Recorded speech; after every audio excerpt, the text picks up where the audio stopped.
زہد اقبال گلگت سے پوچھتے ہیں، السلام علیکم، سب سے پہلے تو آپ کو اللہ تعالیٰ بہت اجر دے، آپ بہت زبردست کام کر رہے ہیں۔ میرے کچھ سوالات ہیں۔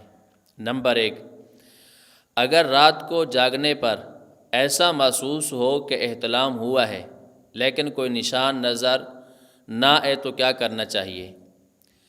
جواب یہ ہے، اگر احتلام یاد ہو، یقین ہو کہ احتلام ہوا ہے اور کپڑوں پر کچھ نظر نہیں آ رہا تو غسل کرنا فرض اور ضروری ہے۔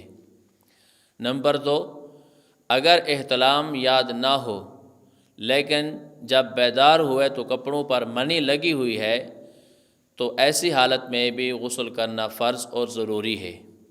جو انہوں نے سوال پوچھا ہے، جاگنے پر محسوس ہو کہ احتلام ہوا ہے لیکن کوئی نشان نہ ہو تو ایسی حالت میں غسل فرض نہیں ہوتا۔